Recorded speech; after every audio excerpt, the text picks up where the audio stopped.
ಬಿಕ್ಕಳಿಕೆ hiccups ನಮ್ಮ ಎಲ್ಲರ ಜೀವನದಲ್ಲಿ ನ್ಯೂಬಾರ್ನ್ ಬೇಬಿಯಿಂದ ಹಿಡಿದು ಮುದುಕರವರೆಗೆ ಎಕ್ಸ್ಪೀರಿಯನ್ಸ್ ಆಗಿರುತ್ತೆ. ಆದರೆ ನಾವು ಯಾವಾಗ ಡಾಕ್ಟರ್ನ ಕಾಣಬೇಕು ಫಾರ್ ಹಿಕಪ್ಸ್?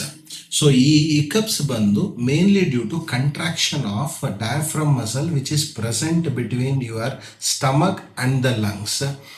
ಈ ಹಿಕಪ್ಸ್ ಟೈಮಲ್ಲಿ ನಮ್ಮ ಲಂಗ್ಸಲ್ಲಿ ಏರ್ ಸಡನ್ನಾಗಿ ರಶ್ ಆಗಿ ಸಡನ್ನಾಗಿ ಎಕ್ಸ್ಪೆಲ್ ಆಗುತ್ತೆ. ಸೊ ಈ ಎಕ್ಸ್ಪೆಲ್ ಆಗುವಾಗ ಸಡನ್ನಾಗಿ ವೋಕಲ್ ಕಾರ್ಡ್ಸ್ ಕ್ಲೋಸ್ ಆಗುತ್ತೆ. ಆ ಟೈಮಲ್ಲಿ ಈ ಸೌಂಡ್ ಬರುತ್ತೆ. ಸೊ ಜಾಸ್ತಿ ಬಂದು ನಾವು ಕ್ವಿಕ್ಕಾಗಿ ಊಟ ಮಾಡೋ ಜನರಲ್ಲಿ, ಅದಾದಮೇಲೆ ಎಮೋಷ್ನಲ್ ಸ್ಟ್ರೆಸ್ ಸಡನ್ನಾಗಿ ಆಗೋದು, ಇಲ್ಲ ಅಂದರೆ ಕಾರ್ಬೋನೇಟೆಡ್ ಬೆವರೇಜಸ್ ಜಾಸ್ತಿ ಕನ್ಸ್ಯೂಮ್ ಮಾಡೋವರಲ್ಲಿ ಹಿಕಪ್ಸ್ನ ನೋಡ್ತೀವಿ.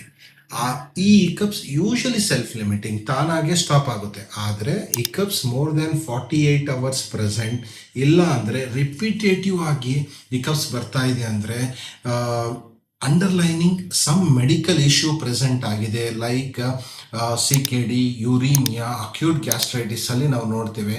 So kindly consult nearby doctor and share this reel to your friends and follow me for more such content.